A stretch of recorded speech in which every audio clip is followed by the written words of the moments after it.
Salam. Waalaikumsalam warahmatullahi wabarakatuh. Alhamdulillah nahmaduhu wa nasta'inuhu wa nastaghfiruh wa na'udzu billahi min syururi anfusina wa min sayyiati a'malina may yahdihillahu fala mudhillalah wa may yudlil fala hadiyalah. Asyhadu an la ilaha illallah wahdahu la syarikalah wa asyhadu anna Muhammadan abduhu wa rasuluh la nabiyya ba'dah.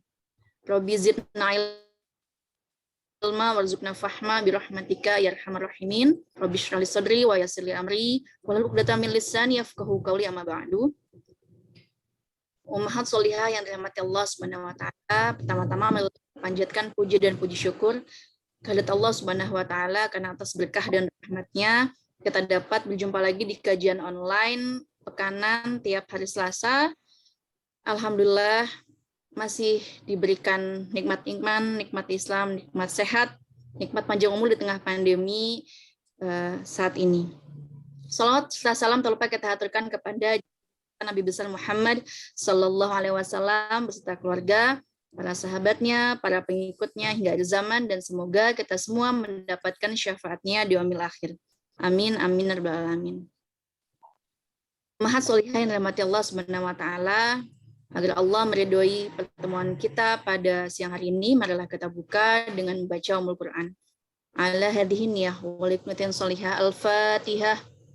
A'udzubillahi minasyaitonir rajim. Bismillahirrahmanirrahim. Alhamdulillahirabbil alamin.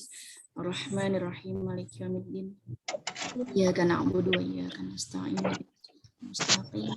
Shiratal ladzina an'amta 'alaihim ghairil maghdubi 'alaihim waladdallin.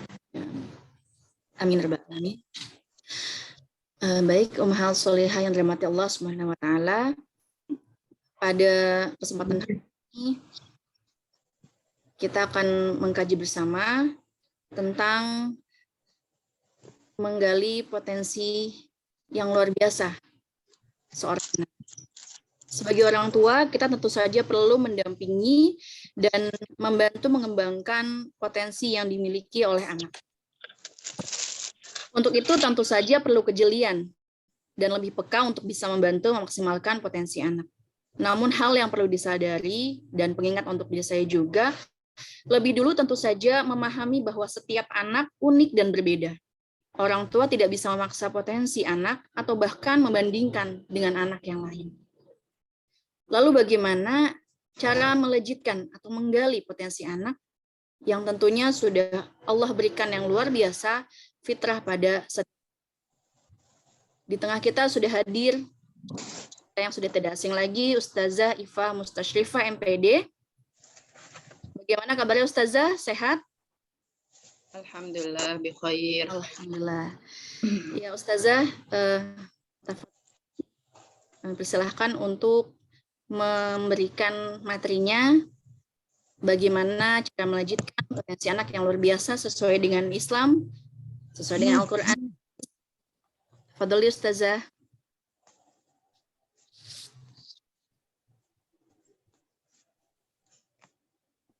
Baik, Bunda Devti, jazakillah khair atas waktunya. Bismillahirrahmanirrahim. Assalamualaikum warahmatullahi wabarakatuh. Waalaikumsalam warahmatullahi wabarakatuh. Alhamdulillahirabbil alamin. Alhamdulillahirabbil alamin wa bihi nasta'in ala umuri dunya waddin. Wassalatu wassalamu ala sayyidil mursalin wa ala alihi wa sahbihi wa barik wa sallim ajma'in. Allahumma sholli ala Muhammad wa ala ali Muhammad. Rabbi zidna ilman warzuqna fahman birahmatika ya arhamar rahimin. Rabbi shrah li sadri wa yassir li amri wahlul 'uqdatam min lisani yafqahu qawli. Amin. Amma ba'du. Alhamdulillahirabbil alamin.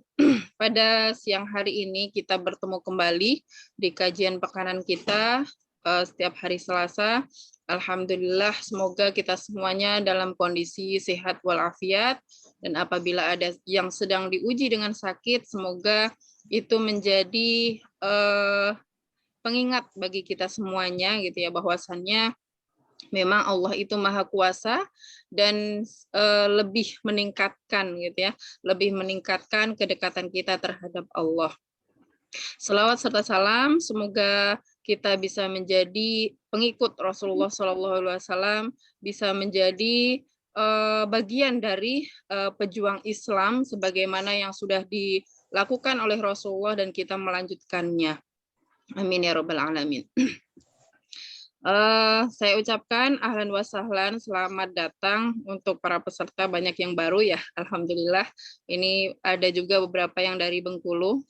Ya, semoga niat antuna semuanya, niat kita semuanya untuk belajar di sini yang pertama adalah untuk menghilangkan kebodohan gitu ya. Dan apabila ada yang sudah pernah mendapatkan ilmunya gitu ya, boleh nanti di-sharing gitu ya. Barangkali ummahat di sini ada yang ada yang sudah belajar dari tempat lain, bisa disampaikan untuk melengkapi kajian kita pada siang hari ini.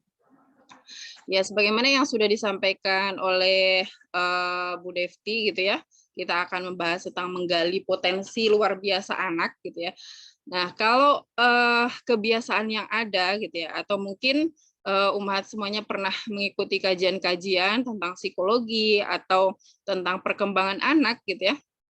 Sepertinya yang sering kita dengar bahwa potensi itu lebih ke minat, bakat gitu ya, minat seseorang, bakat seseorang, untuk diarahkan bagaimana nanti kalau besar itu bisa menjadi anak yang berguna gitu ya, sesuai dengan apa yang diinginkan kita sebagai orang tua. Nah, sebenarnya potensi yang dimaksud dalam Islam itu seperti apa? Nanti kita akan bahas bersama-sama. Ini akan saya share dulu.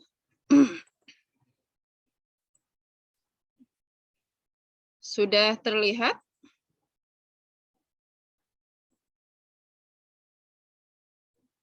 PPT-nya sudah terlihat? Ustazah. Ustazah.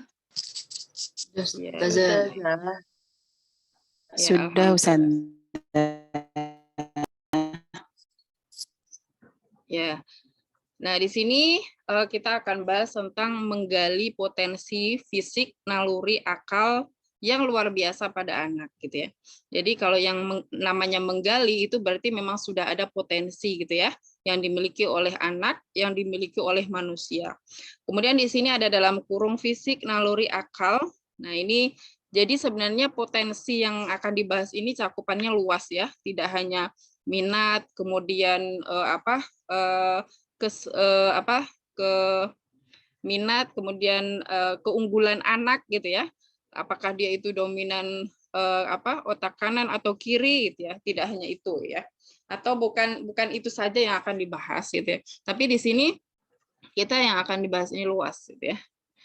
Nah, kita kembali lagi gitu ya, sebenarnya siapa anak Anda dalam pandangan Islam? Sebenarnya pandangan menurut Islam mengenai anak itu seperti apa gitu ya? Apakah anak itu, ada yang mengatakan bahwa anak itu adalah harta paling berharga gitu ya?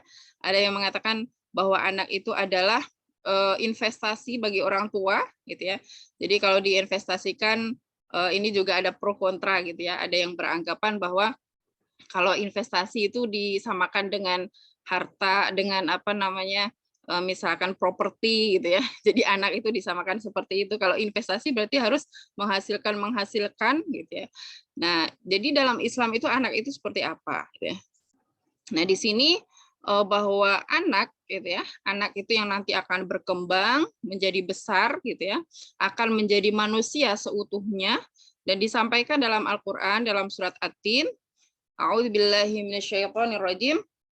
Laqad khalaqnal insana fi ahsani taqwim.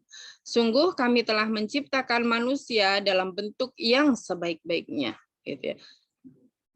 Jadi yang dimaksud anak di sini adalah manusia yang Allah ciptakan dalam bentuk yang sebaik-baiknya.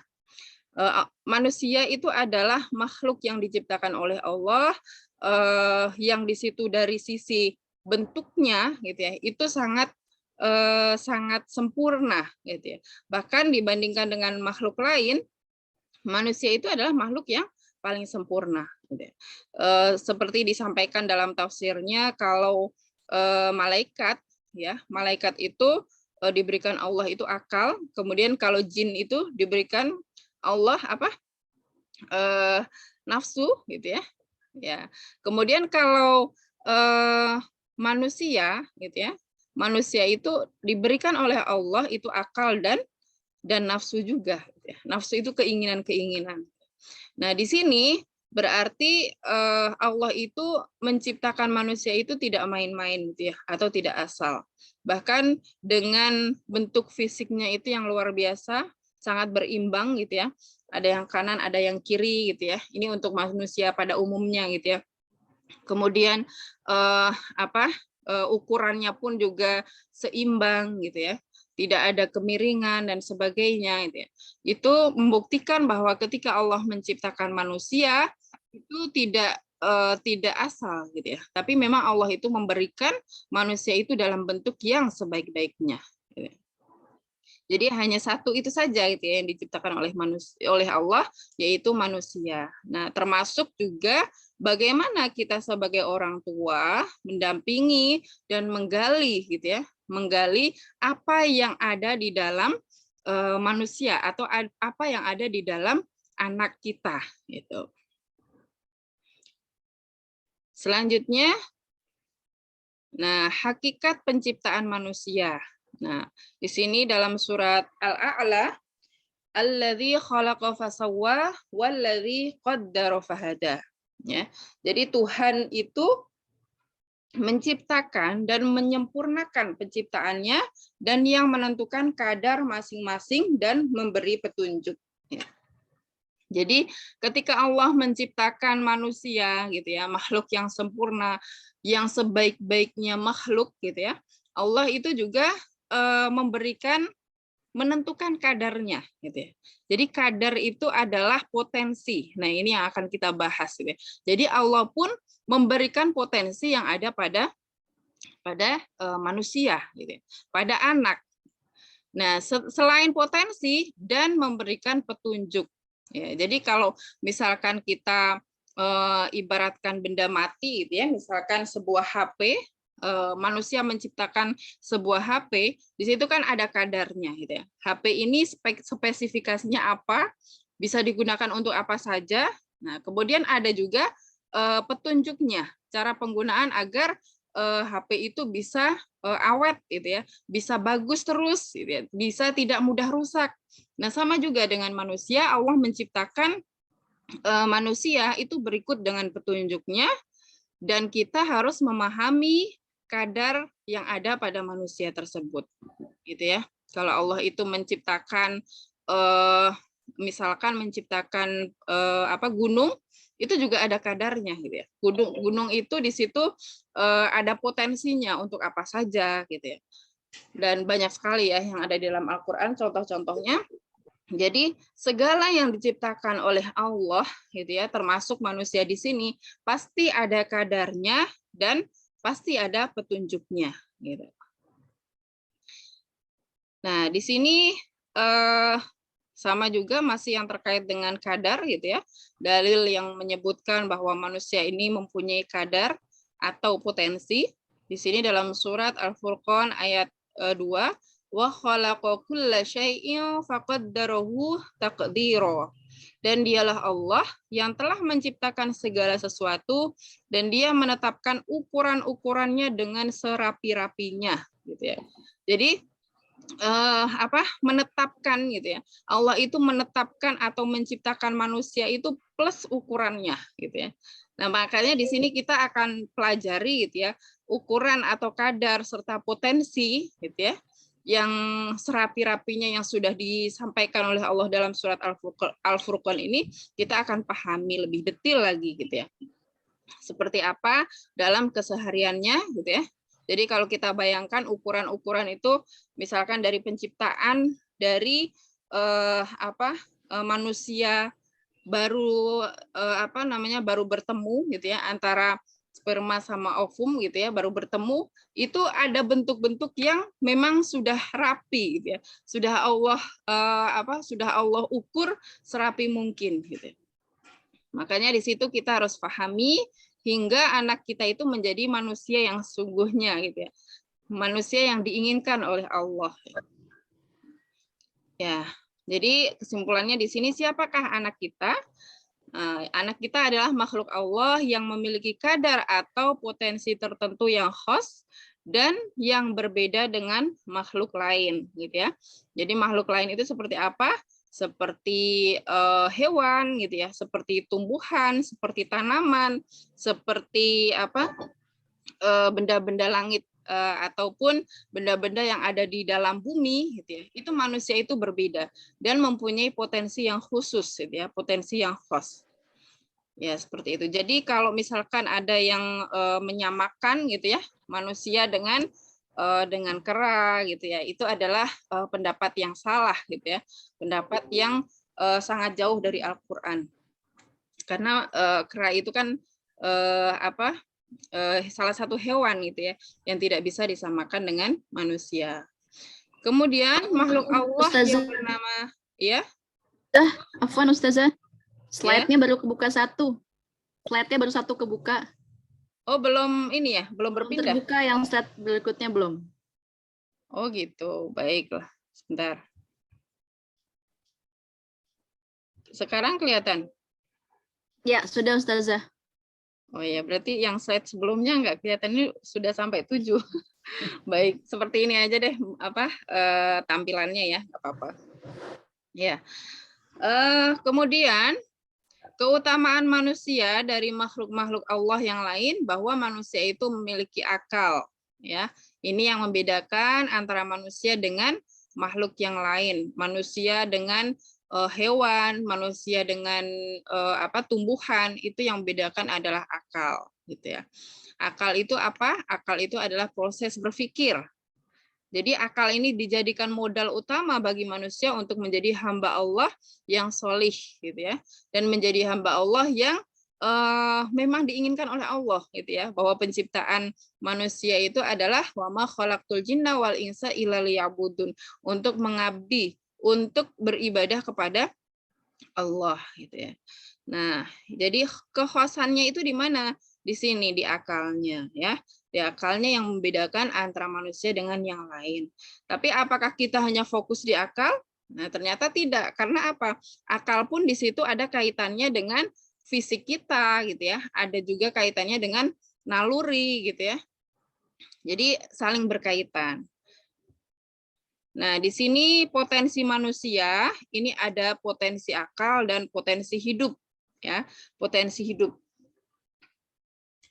Nah, kalau potensi akal ini adalah bagaimana seseorang itu bisa berpikir dengan benar, bisa berpikir dengan sahih, gitu ya, sesuai dengan yang diinginkan oleh Allah, gitu ya. Nah, ini insya Allah akan kita bahas di pertemuan selanjutnya, gitu ya. Kemudian potensi hidup. Nah, bagaimana seseorang itu mempertahankan hidup, gitu ya, mempertahankan hidup agar tidak mudah sakit atau agar tidak mudah istilahnya fisiknya melemah, gitu ya, atau bisa jadi agar tidak mudah mati, gitu ya. Nah, di situ harus ada ikhtiar, harus ada usaha bagi manusia. Dan potensi hidup ini ada potensi fisik, ya. Kemudian ada potensi naluri, yaitu nau, bako, dan tadayun.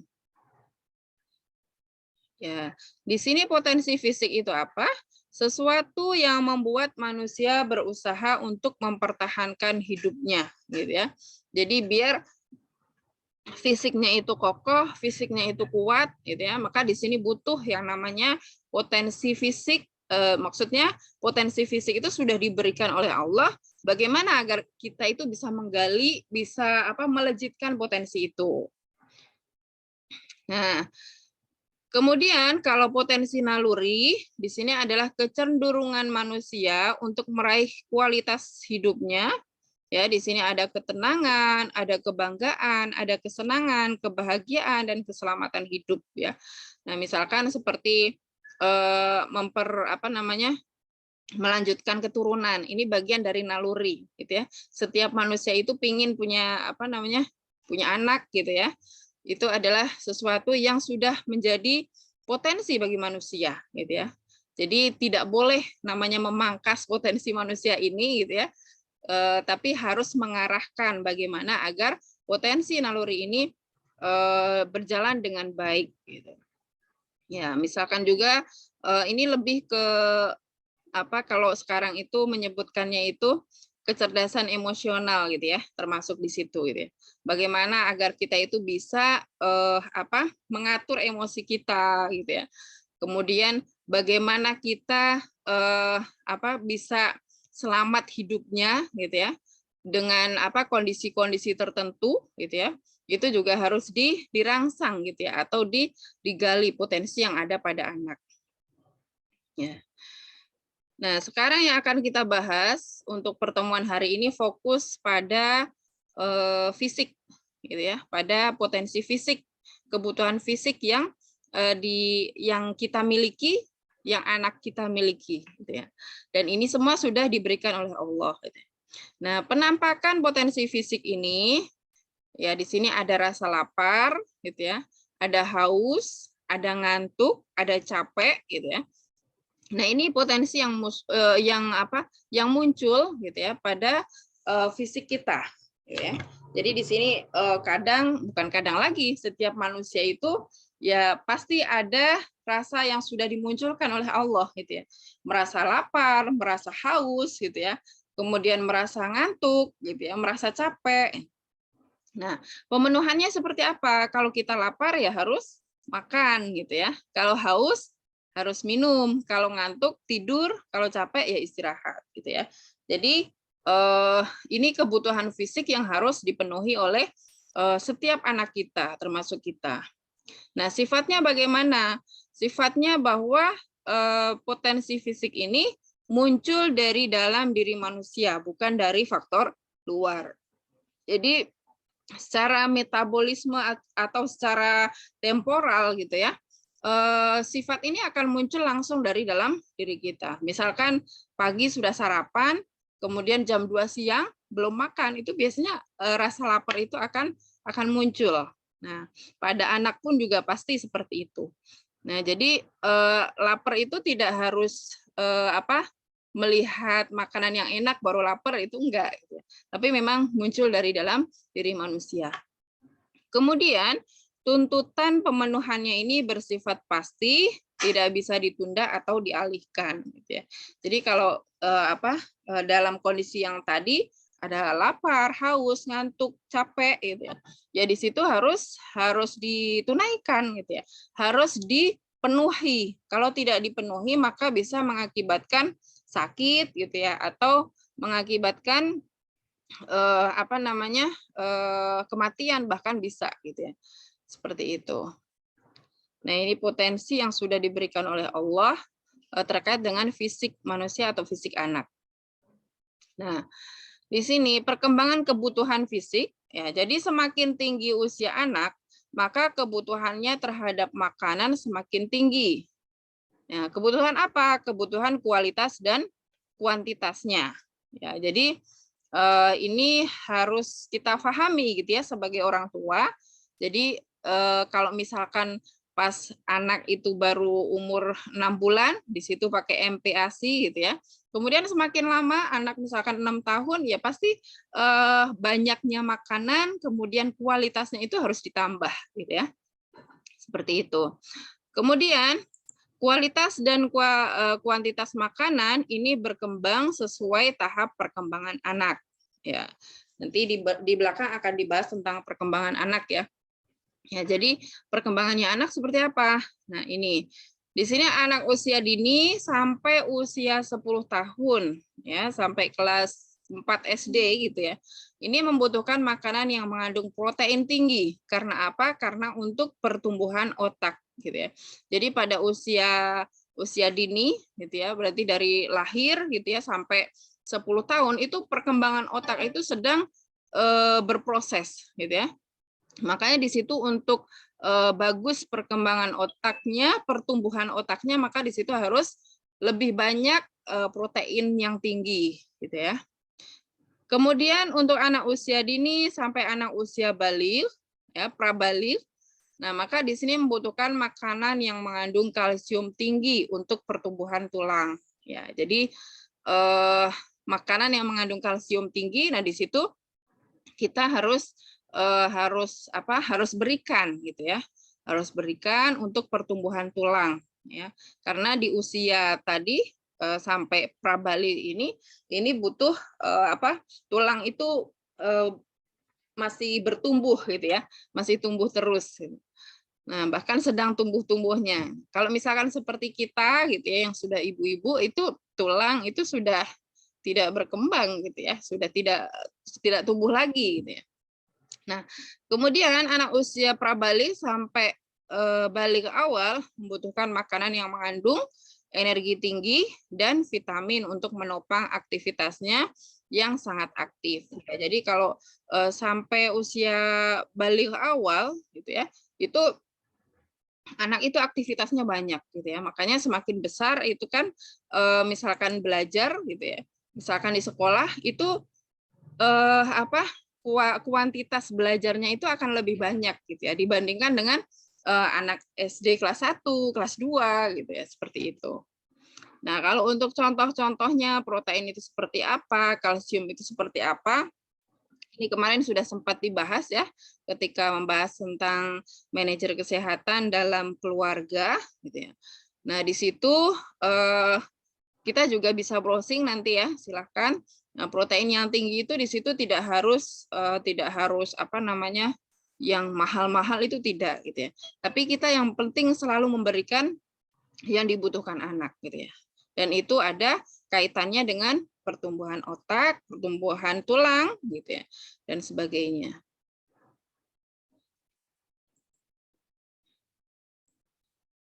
Ya, selanjutnya demikian juga kebutuhan fisik lainnya gitu ya.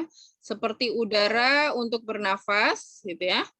Air untuk minum, makanan untuk mempertajam penglihatan, pertumbuhan gigi, beraktivitas dan lain-lain. Nah, ini harus diperhatikan gitu ya. Jadi misalkan udara untuk bernafas gitu ya. Nah, berarti bagaimana kita menyiapkan rumah kita itu cukup gitu ya, cukup udaranya, atau kita sering ajak anak itu untuk kalau pagi itu keluar rumah gitu ya, keluar rumah untuk menghirup udara yang bagus gitu ya. Seperti itu. Kemudian ada air untuk minum, makanan untuk mempertajam penglihatan. Nah, ini juga harus diperhatikan gitu ya. Jadi penglihatan itu ya memang harus disiapkan gitu ya. Ya. Nah, terkadang ini yang kurang kita kurang perhatian gitu ya. Jadi makan asal kenyang gitu ya. Yang penting anak kenyang, nggak rewel, sudah selesai gitu ya. Padahal untuk mempertajam penglihatan itu ada khusus gitu ya. Misalkan perbanyak vitamin A gitu ya. Kemudian misalkan banyak minum wortel atau jus wortel gitu. Yang anak itu tadinya tidak biasa ya memang kita harus membiasakan gitu ya. Membiasakan itu. Kemudian yang terkait dengan pertumbuhan gigi, nah ini sepertinya perlu khusus nih, pembahasan khusus gitu ya. Pertumbuhan gigi, kalau pertumbuhan gigi kan kita cukup melihat gitu ya, tapi di situ ada asupannya juga yang mendukung pertumbuhan gigi tersebut. Nah, dalam proses pertumbuhan anak sebelum balik, semua kebutuhan fisiknya harus terpenuhi secara sempurna supaya fisiknya tumbuh sempurna dan fungsi seluruh anggota tubuh optimal gitu. Ya. Jadi kalau misalkan kita ini sebagai orang tua punya tugas gitu ya, punya amanah untuk mengstimulus gitu ya, mengstimulus pertumbuhan anak gitu ya, pertumbuhan anak serta perkembangan anak. Jadi kalau misalkan di situ sudah terpenuhi secara sempurna, maka tubuh itu juga akan berfungsi secara sempurna gitu ya. Jadi kesiapan fisik ini membangun kecerdasan akal dan ketakwaan akal gitu ya. Jadi kalau kita sudah menyiapkan gitu ya fisik anak ini dengan sempurna, nanti insya Allah akal pun juga akan terbangun dengan baik gitu ya. Akan mudah untuk berpikir gitu ya. Selain itu ketakwaan juga akan muncul. Yang pastinya nanti ada step-stepnya ya untuk mendampingi ketakwaan anak. Nah, pola makan dan pola aktivitas, nah ini yang harus diperhatikan sehingga akan muncul kehidupan yang sehat dan kecerdasan akal dan takwa. Ini penjelasannya di bawah. Nah, Nah, di sini potensi fisik ini yang harus dipenuhi ada 3. Yang pertama itu adalah pola makan, pola aktivitas, dan pola istirahat. Nah, ternyata dalam Islam itu jeli sekali gitu ya, bahwa ketiga-tiganya itu ada penjelasannya seperti apa. Nah, di sini jadi kenali anak kita. Jadi kita harus mengenali, harus mengstimulus anak kita gitu ya. Misalkan di sini sudahkah kita menyadari adanya rasa lapar ya. Jadi anak itu ya terkadang kalau yang nggak suka dengan makanan yang kita siapkan gitu ya. Terkadang mereka itu cuek gitu ya. Mending mending lapar gitu ya daripada makan yang tidak kita sukai. Nah, berarti di situ kita harus menyadarkan ke anak gitu ya, menyadarkan ke anak, mengenalkan ke anak gitu ya bahwa apa yang ada itu harus dimakan gitu ya. Karena apa? Karena memenuhi potensi fisik itu adalah hukumnya wajib bagi setiap manusia gitu ya. Termasuk juga makan gitu ya. Maka di sini perlu makan dan memahami pentingnya makan. Jadi makan itu ya menjadi sebuah keharusan gitu ya. Karena kalau tidak dipenuhi bisa mengakibatkan sakit gitu ya dan atau sebagainya. Ya misalkan kalau anak-anak ya di situ makan pagi gitu ya atau sarapan itu ada yang beranggapan ya seadanya aja gitu ya. Tidak dipersiapkan makan sarapan oleh orang tua dengan baik, dengan matang. Padahal ketika kita sarapan ya banyak penelitian yang menyebutkan ketika kita sarapan maka di situ akan meningkatkan fokus kita gitu ya, fokus anak ketika belajar gitu ya. Kemudian kesungguhan anak gitu ya. Jadi tidak mudah ngantuk dan sebagainya. Ya, saya kalau ngajar kadang suka saya absen gitu ya kalau pagi. Siapa yang sudah sarapan gitu. Itu kelihatan gitu ya, mana yang semangat dan mana yang nginget-nginget nungguin jadwal ini snack time gitu. Nungguin jadwal makan siang. Nah, seperti itu ya. Nah, kemudian sudahkah kita menyadari adanya rasa haus? Nah, ini juga harus dilatih anak kita gitu ya. Ya, banyak juga sekarang itu yang suka ini ya, minum itu nggak suka gitu ya kalau minum air putih. Maunya yang yang warna-warna gitu. Yang warna-warna harus coklat gitu ya. Atau sekarang tuh ada boba-boba itu ya seperti itu. Nah, itu kita juga harus rangsang anak gitu ya agar kesadaran pemenuhan rasa hausnya itu selalu muncul gitu ya.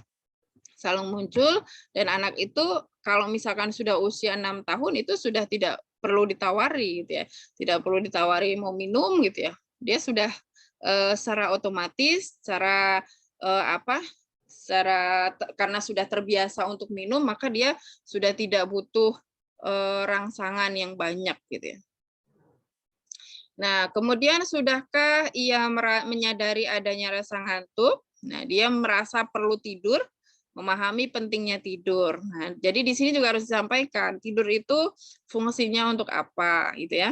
Nah, terkadang kalau anak-anak kita di qailullah ya, di tidur pagi, di tidur siang itu terkadang anak-anak itu nggak mau, gitu ya. Padahal di situ manfaatnya luar biasa, gitu ya.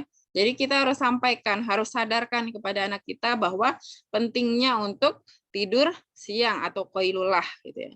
Nah, kemudian di situ juga tidur malam, nah itu yang bagus itu seperti apa, itu juga harus kita sampaikan.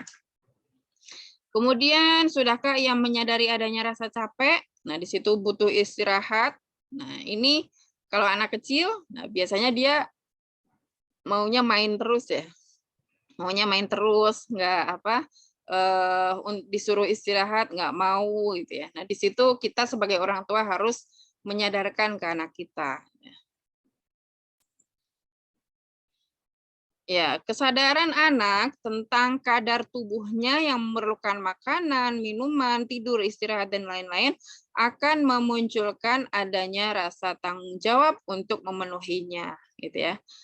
Ya, jadi kalau misalkan kita sudah menyadarkan ke anak, gitu ya, tentang kadar tubuh kita bahwa tubuh kita itu butuh makan, butuh minum, butuh istirahat, maka dia secara otomatis akan muncul rasa tanggung jawabnya.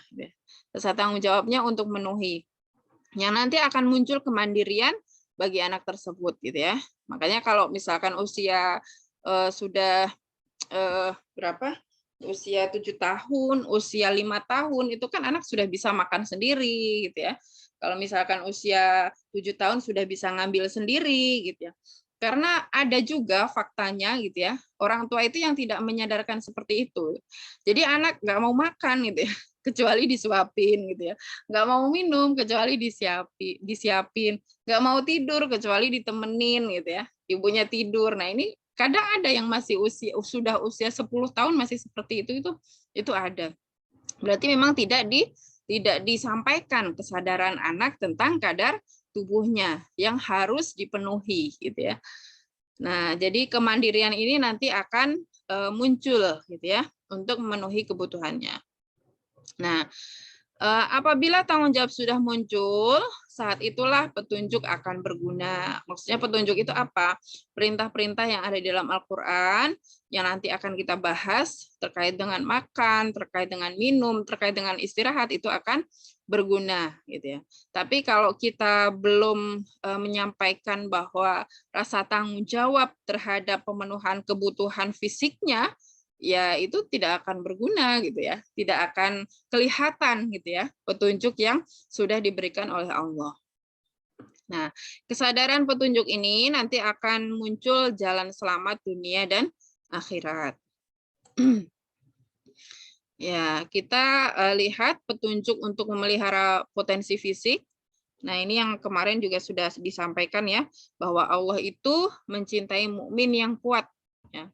Dari Abu Hurairah radhiyallahu an, al-mu'minul qawi khairun wa ahabbu ilallahi minal mu'min ad-dha'ifi wa fi kulli khair. Mukmin yang kuat lebih baik dan lebih dicintai oleh Allah daripada mukmin yang lemah, dan keduanya memiliki kebaikan ya. Walaupun keduanya itu memiliki kebaikan, yang lemah dan yang kuat, tetapi Allah lebih mencintai mukmin yang kuat. Jadi kita bisa mengukur ya, kita sebagai orang tua, sebagai ibu, mengukur anak kita gitu ya. Kira-kira nih anak kita itu lebih banyak sehatnya atau lebih banyak sakitnya. Nah kalau misalkan lebih banyak sakitnya, dikit-dikit sakit gitu. Nah di situ kita harus introspeksi diri gitu ya. Kita harus evaluasi apakah pemenuhan fisiknya itu sudah benar gitu ya. Sudah seimbang antara pola makan, kemudian pola istirahat, kemudian pola tidurnya itu seimbang atau belum.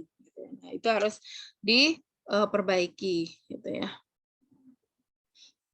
Ya, jadi kalau untuk anak-anak gitu ya, jadi ini di luar ujian dari Allah ya, karena ada juga yang anak kecil di situ sudah diberikan ujian sakit diabetes, itu juga ada gitu ya. Itu di luar itu yang kita bahas ya. Tapi ini usaha-usaha atau ikhtiar yang perlu kita lakukan untuk menjadi mukmin yang qawi gitu ya, mukmin yang kuat.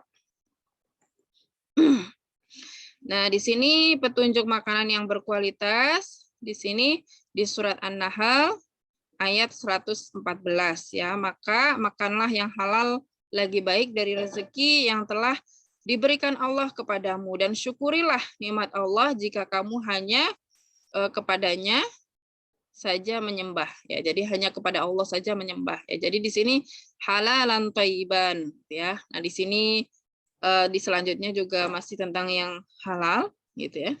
Di dalam surat Al-Baqarah, wahai manusia, makanlah dari makanan yang halal dan baik yang terdapat di bumi, dan janganlah kamu mengikuti langkah-langkah setan. Sungguh setan itu musuh yang nyata bagimu. Ya.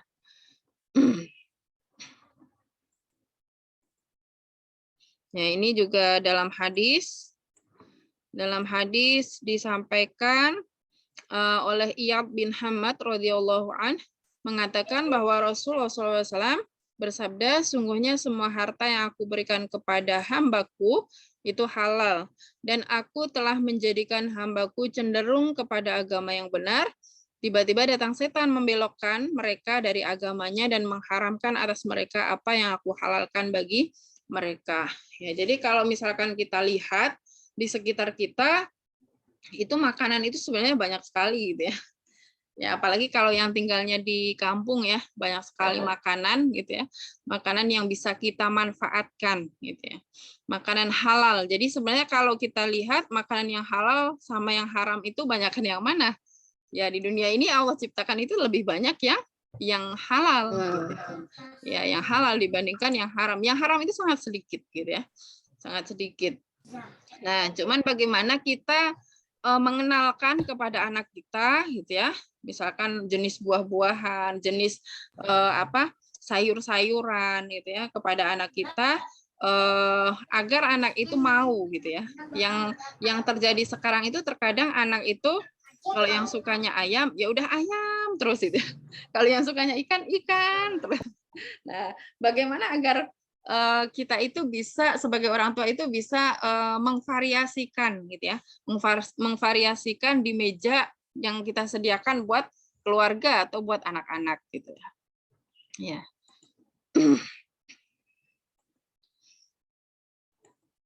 Selanjutnya, nah ini peringatan pada kita, Nabi bersabda, ya saat jagalah makananmu, niscaya kamu menjadi orang yang doanya mustajab. Demi Allah, yang jiwa Muhammad berada di tangannya. Sesungguhnya ada kalanya seseorang memasukkan makanan yang haram ke dalam perutnya, lalu amalnya tidak diterima selama 40 hari. Nah, ini ya. Dan setiap orang yang dagingnya tumbuh dari makanan haram atau riba, maka neraka lebih tepat untuknya. Ya, jadi ya kita harus pahami juga mana yang halal, mana yang haram, gitu ya. Karena yang haram itu sedikit, ya kita harus pahami di mana yang haram-haram itu.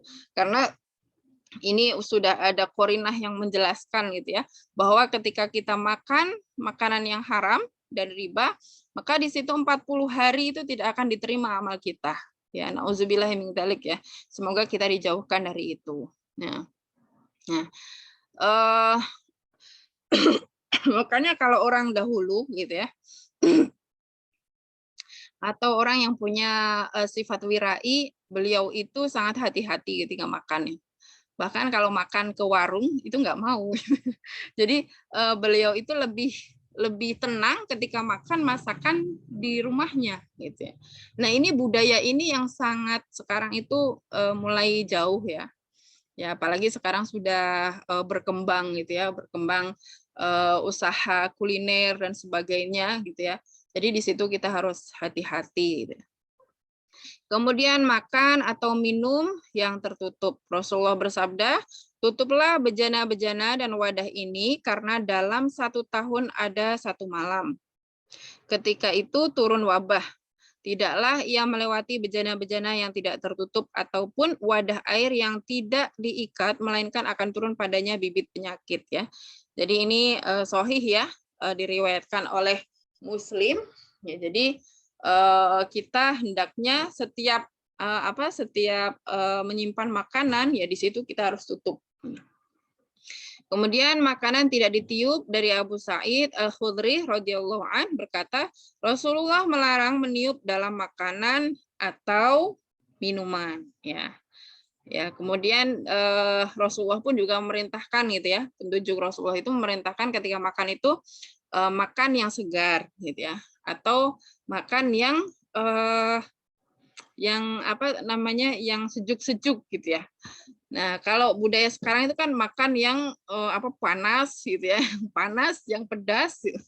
Nah, itu sebenarnya bukan petunjuk Rasulullah gitu ya. Seperti itu. Jadi tidak ada hadis yang menyebutkan bahwa makan yang panas gitu ya. Makan yang hangat aja nggak ada gitu. Tapi yang sejuk gitu ya, yang sejuk, yang dingin.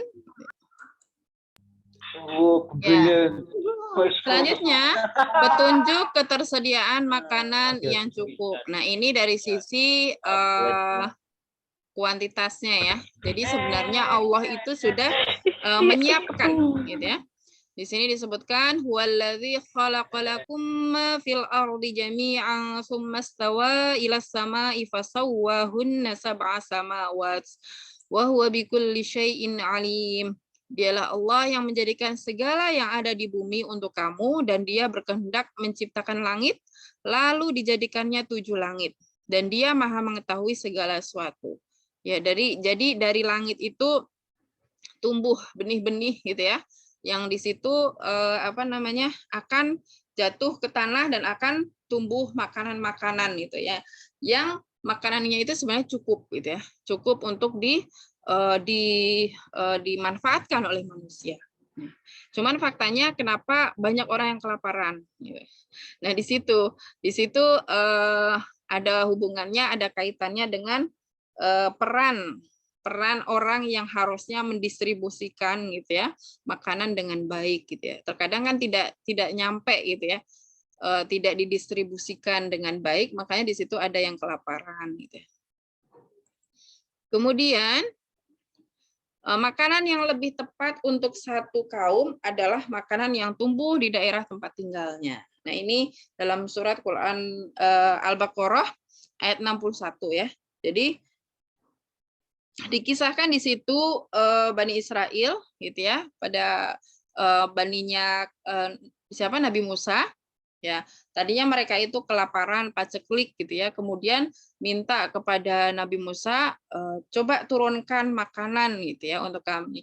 Dan ternyata Allah turunkan manna wasalwa gitu ya. Manna wasalwa itu makanan surga gitu ya, yang diturunkan langsung oleh Allah gitu ya. Dan mereka kebiasaannya makan itu gitu ya. Hari-hariannya itu makan itu. Dan ini kan di sekitar daerah, di sekitar Timur Tengah ya, Nabi Musa itu di sekitar Mesir. Nah, di situ manna wasalwa itu diberikan oleh Allah kepada Bani Israel itu ya karena memang itu adalah makanan yang cocok untuk mereka, gitu ya. Kemudian mereka itu minta lagi ke Nabi Musa gitu ya. Wahai Nabi Musa, mohonkan untuk kami agar mengeluarkan bagi kami apa yang ditumbuhkan bumi seperti sayur mayur, ketimun, bawang putih, kacang adas, dan bawang merah gitu ya. Jadi sudah diberikan oleh Allah makanan yang lezat, makanan yang nikmat gitu ya, manna wasalwa tadi, tapi mereka masih minta tadi gitu ya, sayur mayur, timun gitu ya. Nah, kemudian Nabi Musa berkata, "Maukah kamu mengambil yang rendah sebagai pengganti yang lebih baik?" gitu ya. Jadi bagi orang Timur Tengah gitu ya, manna wasalwa gitu ya, yang di situ ada berupa daging yang diolesi sama madu gitu ya. Nah, di situ itu adalah makanan yang cocok bagi mereka. Tapi ternyata mereka itu mau ngambil yang lebih rendah gitu. Yang mengambil yang lebih rendah sebagai pengganti yang lebih baik gitu.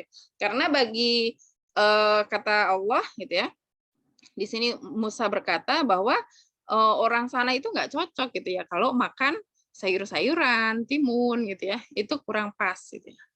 Nah, kalau kondisi kita di daerah yang tropis gitu ya, maka di situ lebih baik gitu ya. Itu lebih banyak lebih baik yang sayur mayur gitu ya dibandingkan banyak daging-dagingan gitu ya.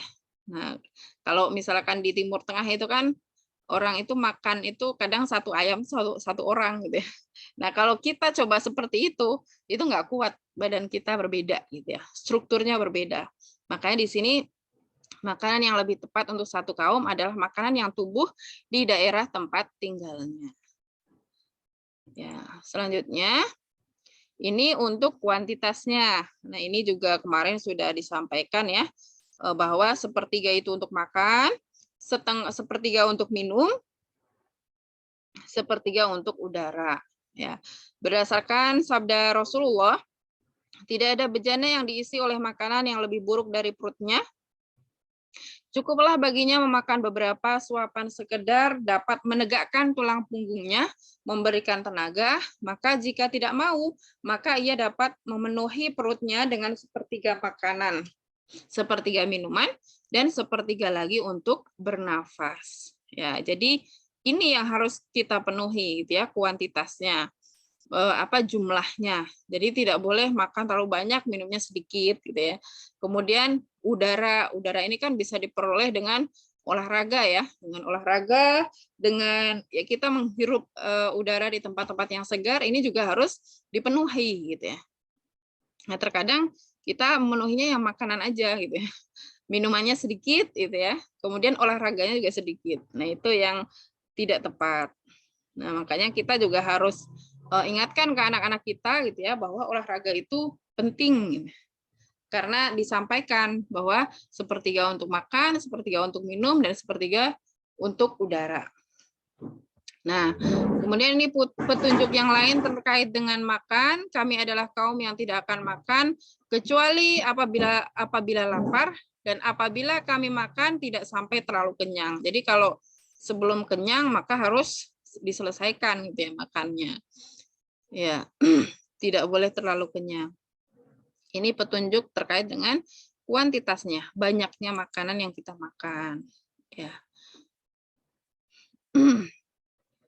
Kemudian petunjuk pemenuhan potensi fisik. Di sini makanan yang halal dan thayyib adalah makanan yang dibolehkan oleh Allah untuk dimakan, menyehatkan bagi diri manusia, tidak membahayakan bagi tubuh dan akal manusia. Ya, ini dari tafsir Ibnu Katsir. Jadi kalau kemarin sudah dibahas bahwa makanan yang halal mungkin insya Allah sudah paham gitu ya.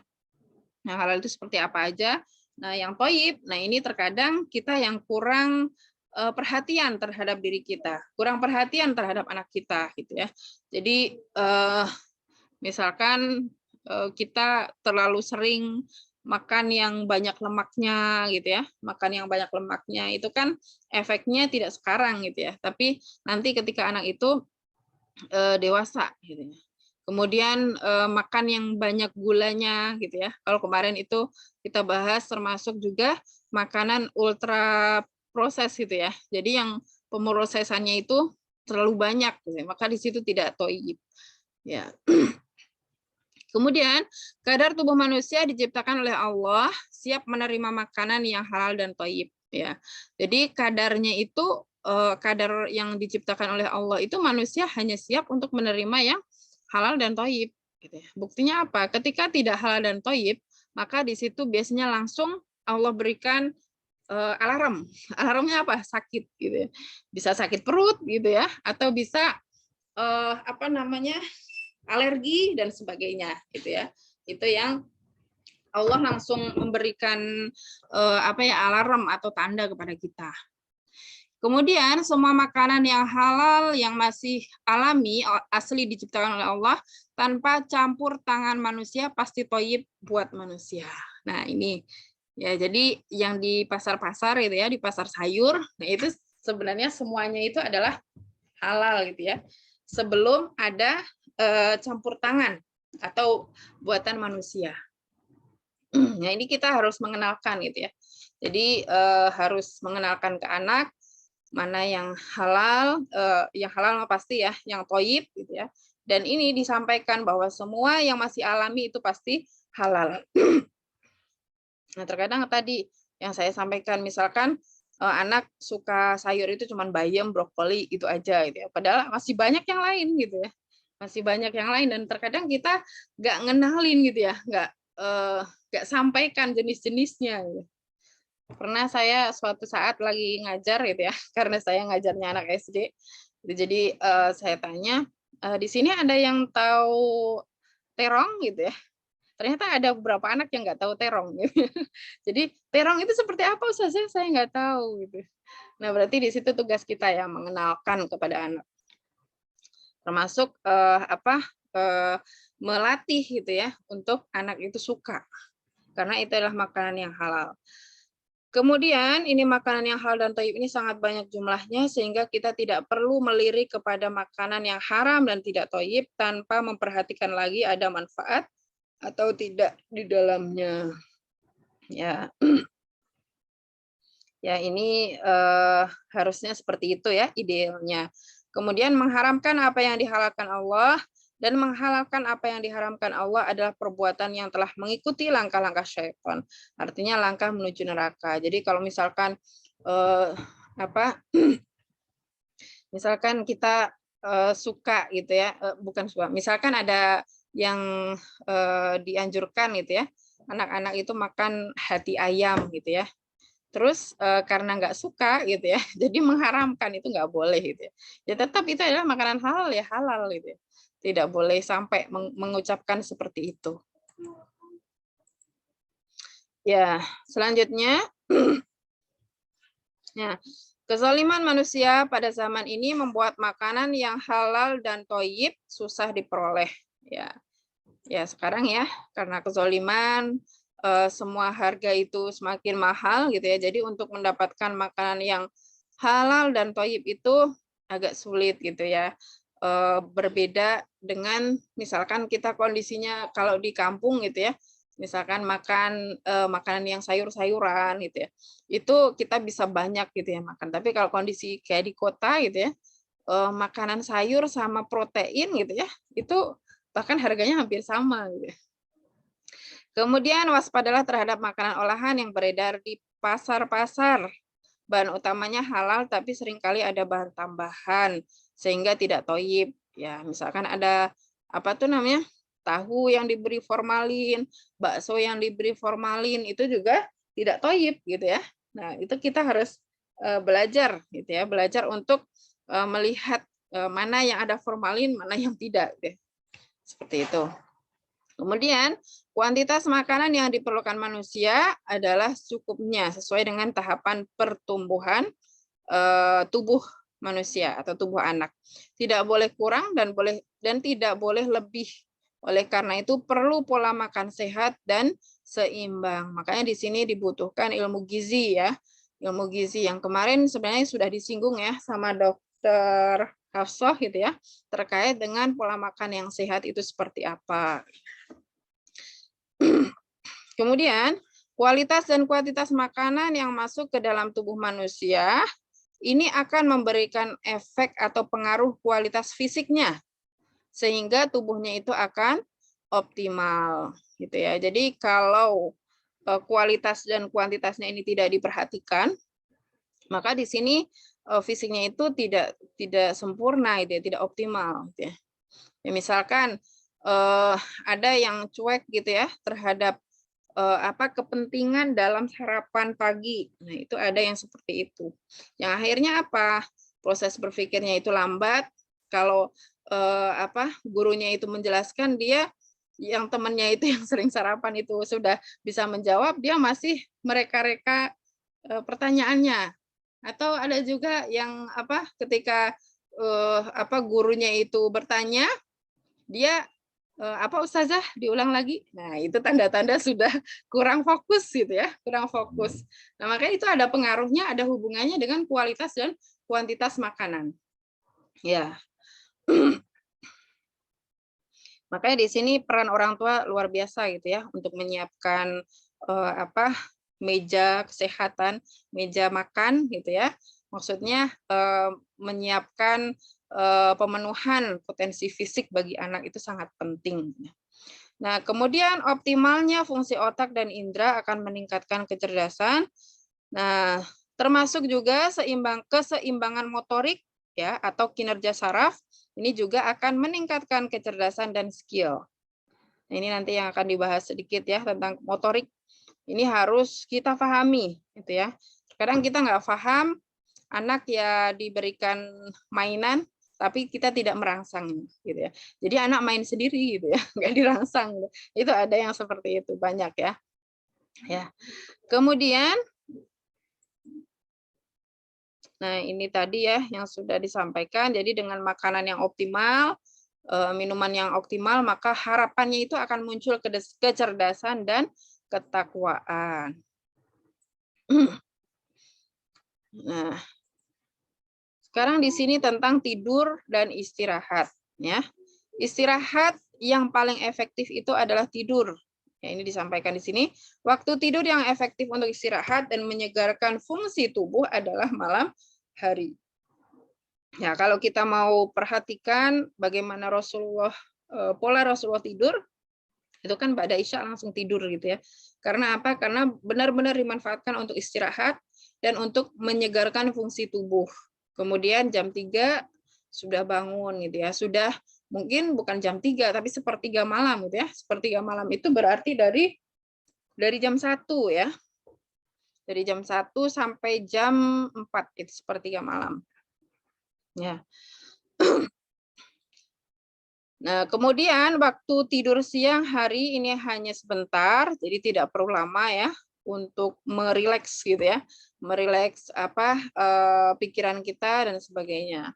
Nah, beraktivitas ini lebih banyak menggunakan waktu siang hari.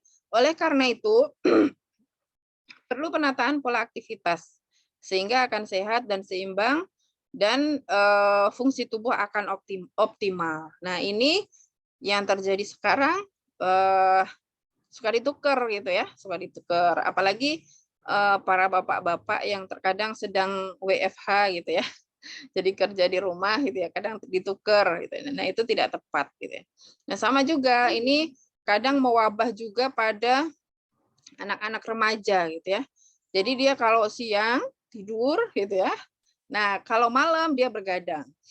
Nah, itu ilmu kelelawar ya, pola tidur kelelawar. Nah, itu tidak boleh gitu. Tidak boleh dicontoh gitu. Jadi kalau waktu istirahat ya istirahat gitu ya. Waktunya beraktivitas gitu ya. Karena di dalam Al-Qur'an juga sering disampaikan gitu ya, bahwa siang itu untuk beraktivitas gitu ya. Kemudian malam itu untuk istirahat gitu ya, untuk beristirahat. Kemudian kegiatan penting yang pada waktu-waktu tertentu seperti sholat, menghafal Al-Quran, dan belajar, ini tubuh harus dalam keadaan sehat bugar, segar bugar, sehingga semangat tinggi, konsentrasi tinggi, fokus bertahan lama, sehingga amalnya sempurna. Makanya ada pernah ya yang disampaikan hadisnya Rasulullah, kalau misalkan lapar sama waktu sholat sudah datang, apa yang dilakukan dulu? Ya penuhi dulu gitu ya makannya baru sholat gitu. Ya karena apa? Karena di situ akan menambah kekhusyuan gitu ya. Kemudian semangat tinggi, semangat konsentrasi ibadahnya pun juga tinggi. Jadi kalau misalkan minta anak-anak untuk murojaah, yuk Kak murojaah, yuk Kak ngaji, tahfiz, nambah hafalan, ya ini dulu dipenuhi dulu kebutuhan anak gitu ya. Kebutuhan sudah istirahat belum, kemudian sudah makan belum, itu harus dipenuhi gitu ya. Nah, ini kebiasaan qailullah ini yang sering di-skip ya. Ya mungkin ibunya karena nggak bisa qailullah jadi anaknya dibiarin nggak qailullah. Nah, di situ terkadang nanti malamnya tidak optimal gitu ya. Ketika ngaji malam nggak optimal, ketika belajar dari asar sampai isyanya itu tidak optimal juga gitu ya, seperti itu. Nah, di sini disampaikan wa min ayatihi manaumukum bil laili wan nahar wabtighaukum min fadlihi inna fi dzalika laayatil liqaumin yasmaun. Dan di antara tanda kekuasaan Allah ialah tidurmu di waktu malam dan siang hari dan usahamu untuk mencari sebagian dari karunia-Nya. Sesungguhnya pada yang demikian itu benar-benar terdapat tanda-tanda bagi kaum yang mendengarkannya, yasmaun ya. Jadi kalau sudah sudah menjalankan firman Allah ini, insya Allah akan berjalan dengan baik gitu ya. Tubuh kita juga akan kondisinya baik, tidak mudah sakit dan sebagainya. Kemudian waja'alna naumakum subata, dan kami jadikan tidurmu untuk istirahat ya. Jadi tidur itu betul-betul untuk istirahat gitu ya, bukan hanya untuk yang penting tidur gitu ya, tapi betul-betul untuk istirahat. Ya. Kemudian di sini terkait dengan aktivitas ya. Tadi sudah pola makan, pola istirahat sudah. Nah, ini pola aktivitas. Nah, ini di sini karena kita membangkitkan anak dari sejak lahir gitu ya. Maka di sini banyak yang harus kita perhatikan gitu ya. Yang harus kita rangsang, yang harus kita stimulus kepada anak-anak. Ya, ini mungkin bisa dibaca sendiri ya. Atau nanti saya share itunya PDF-nya biar nanti bisa dibaca ya. Ini untuk tahap anak 1 tahun, motorik kasarnya ini seperti ini gitu ya. Ini harus dirangsang gitu ya. Ya, karena ada yang tidak dirangsang yang akhirnya anak usia 1 tahun masih seperti bayi, itu ada ya. Yang itu yang kurang dirangsang. Nah, kemudian ini motorik halusnya. juga sudah ada gitu ya, seperti meremas, memegang benda kecil gitu ya. Ini harus tercapai gitu ya, biar maksimal, biar optimal. Nah, ini juga untuk anak 2 tahun. Ya, melompat ke tempat, berdiri dengan satu kaki selama 1 detik.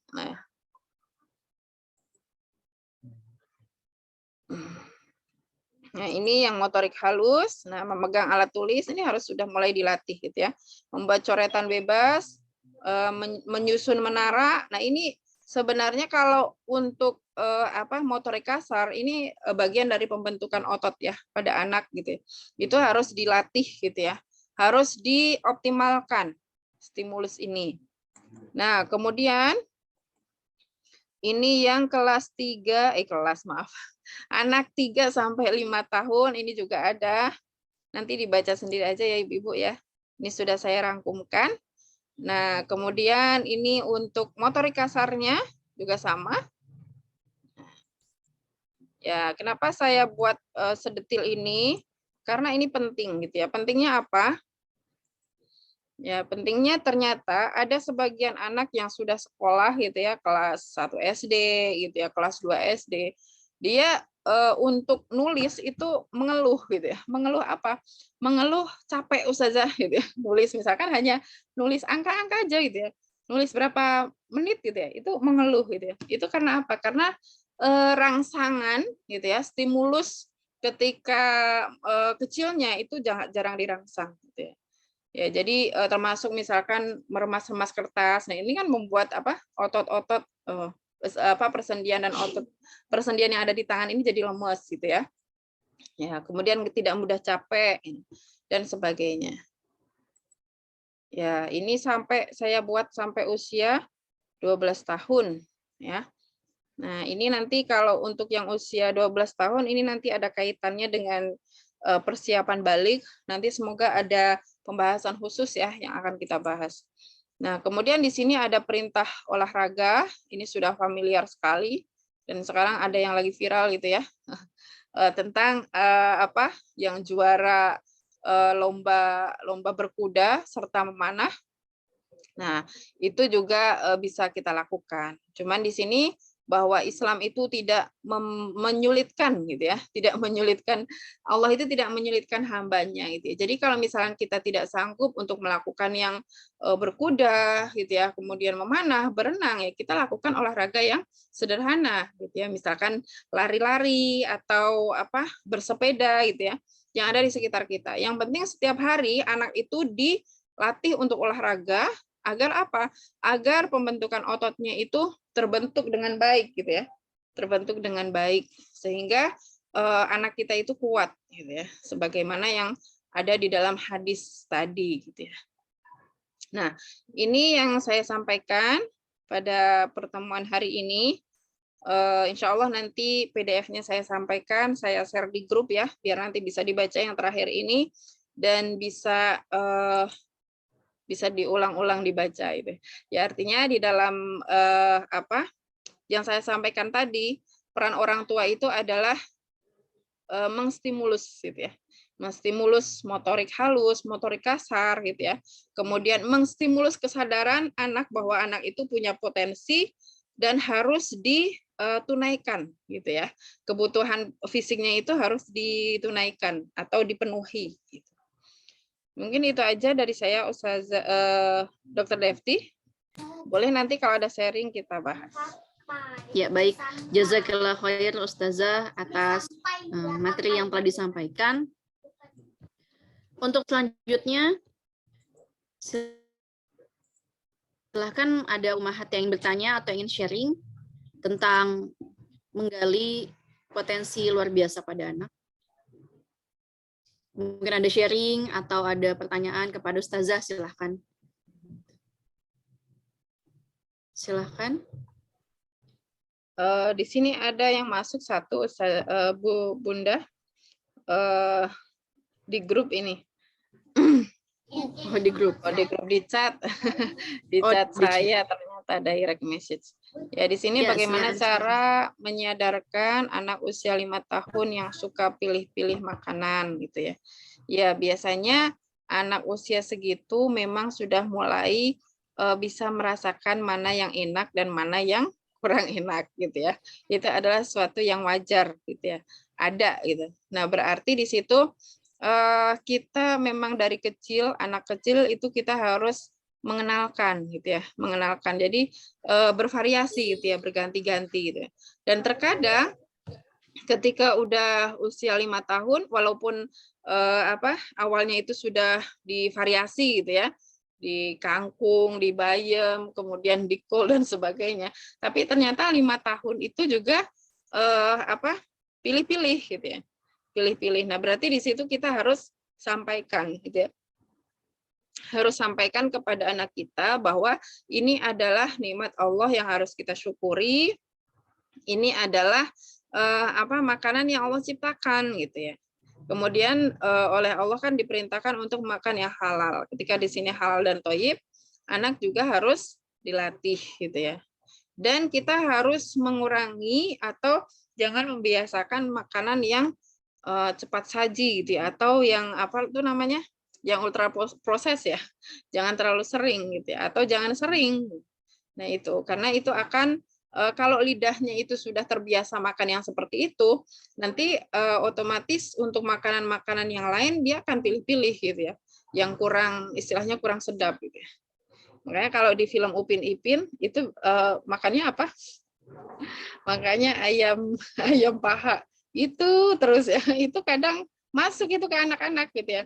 Maunya makanan yang kayak Upin Ipin gitu ya. Padahal kurang bagus gitu ya, kurang bagus, harus bervariasi gitu. Jadi ya Bunda Erlina, kita harus berusaha untuk terus mengenalkan ke anak gitu ya. Kalau saya di usia 7 tahun, 6 tahun itu sudah saya tambah dengan edukasi gitu ya, manfaat ayam itu seperti apa, manfaat buah itu seperti apa gitu ya. Itu sudah mulai dikasih gitu ya, diberikan. Nah, itu berarti uminya pun juga harus belajar gitu ya. Sama, saya pun juga harus belajar lagi gitu ya. Misalkan terong itu manfaatnya apa gitu ya. Kemudian ketimun itu manfaatnya apa. Itu harus disampaikan juga ke anak. Mungkin itu dari saya.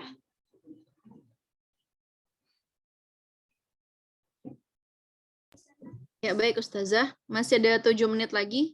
Silakan ada bunda-bunda Ummahat yang ingin sharing atau yang bertanya, dipersilahkan.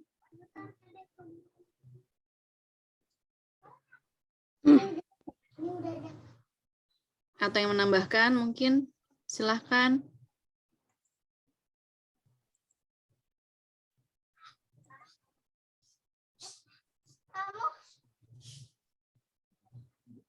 Ya, silakan Ummahat yang mau menambahkan atau sharing.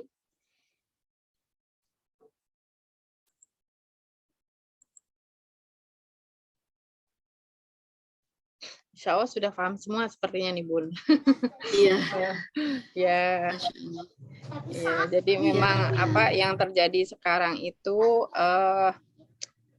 kalau tadi kan disebutkan bahwa kezoliman yang ada sekarang itu terkadang kita tidak merasa gitu ya. Kita tidak rasakan gitu ya. Jadi banyaknya makanan-makanan yang instan-instan itu membuat anak kita itu kurang suka gitu ya dengan yang alami-alami gitu ya. Kalau misalkan seperti orang dulu atau ibu-ibu di sini mungkin kayak misalkan rebus bayam dimakan pakai sambal udah selesai mau gitu ya. Tapi kalau anak sekarang itu ya harus rasanya pun harus khusus gitu ya. Harus yang gurih-gurih gitu ya. Nah, itu yang yang harus kita harus kita kenalkan gitu ya ke anak-anak. Dan kita tadi ya, misalkan pola makan untuk kuantitasnya gitu ya. Mungkin kalau di sini banyak dokter juga insya Allah sudah paham, itu juga harus dipraktekkan gitu ya. Iya, dipraktekannya seperti apa gitu ya. Misalkan kalau anak-anak gitu ya, makan itu ya sehari ya 3 kali gitu ya. 3 kali gitu ya. Mungkin nanti ada yang ahli gizi atau dokter boleh menambahkan gitu ya. Makan itu sehari sekali, jadi jangan di-skip gitu ya. Kecuali kalau saum gitu ya. Nah, dan ukurannya pun juga ukuran yang ideal gitu ya. Jangan terlalu banyak gitu ya. Kalau misalkan anak usia misalkan anak usia 6 tahun makannya 2 piring. Nah, itu juga berlebihan juga gitu ya. Atau anak usia 7 tahun makannya nasinya cuma 2 sendok gitu ya. Dia nggak mau banyak-banyak gitu. Karena apa? Karena ternyata ada gitu ya. Ada anak itu yang dia nggak doyan nasi. Itu ada.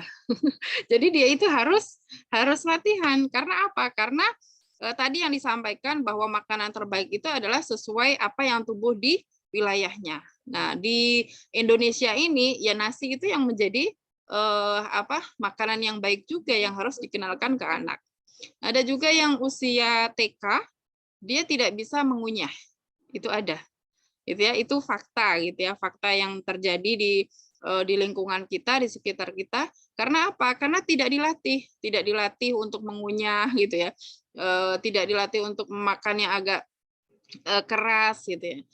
Ya seperti itu. Ya bahkan milih-milih itu ya, milih-milih buah itu biasanya juga banyak gitu ya. Nah, itu harus latihan, harus dikenalkan, harus disadarkan ke anak-anak kita. Iya, ini ada komentar ternyata dari Bunda Yeni, ternyata pola makan sangatlah urgen dalam Islam, juga pola istirahat ya. Ya, jadi memang ya ini makanya kita bahas gitu ya karena sangat penting gitu ya. Karena kita tidak tahu ya, kita tidak tahu 7 tahun ke depan, 10 tahun ke depan, 20 tahun ke depan yang akan mengisi dunia ini kan adalah anak-anak kita, generasi kita gitu ya. Ya kalau kita tidak mengoptimalkan potensi yang anak miliki sekarang dengan baik gitu ya, itu ya nanti yang akan ada itu 20 tahun ke depan itu ya orang-orang yang lemah gitu ya. Orang-orang yang lemah itu apa? Orang-orang yang mudah sakit gitu ya.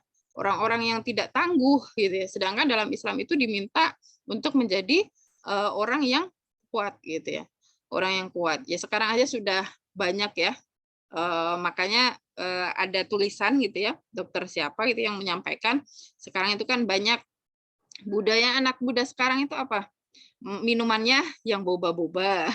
Kemudian cemilannya ya apa? Serba seblak ya, serba seblak. Nah, itu juga bahaya itu. Itu seblak itu kan bisa menghancurkan anggota-anggota tubuh di dalam kita gitu ya. Ya hancurnya itu nggak sekarang gitu. Ya kalau sekarang itu di Indonesia ini paling terkenal dengan orang yang diabetes sama kolesterol tinggi gitu ya. Kemudian darah tinggi yang banyak gitu ya. Itu juga panenan dulu gitu ya. Panenan dulu ketika mudanya itu memang kurang perhatikan. Coba kita perhatikan mbah kita mungkin yang sekarang masih sehat, ya itu pola makannya seperti apa. Yaitu memang Allah itu sudah memberikan petunjuk gitu ya. Kalau makan yang alami-alami ya insya Allah akan kuat gitu. Tubuhnya itu akan sehat dan bugar. Ya, karena ini yang akan menjadikan bekal kita sebagai kita kan punya anak itu tidak hanya menjadikan anak kita itu pintar secara IQ saja gitu ya, tapi juga fisiknya itu kuat, fisiknya itu tangguh sehingga kuat nanti menghadapi masa depan gitu ya. Seperti itu. Kemudian nanti di pertemuan selanjutnya insya Allah kita akan gali lagi tentang potensi yang selanjutnya ya. Ada yang potensi naluri, kemudian ada potensi akal. Nah, ini butuh karena ini fokusnya ke anak gitu ya. Jadi ini butuh rangsangan gitu ya. Seperti yang tadi sudah dibahas, dari anak kecil, dari anak bayi sampai anak 12 tahun itu harus dirangsang terus sama orang tua. Nah, itu amal jariahnya kita, amal solehnya kita sebagai ibu, itu seperti itu ya. Merangsang kayak gitu sepertinya sepele gitu ya. Ayo nak, ayo nak minum. Nah, itu kalau kita tidak diniatkan ibadah ya jadi aktivitas biasa. Gitu.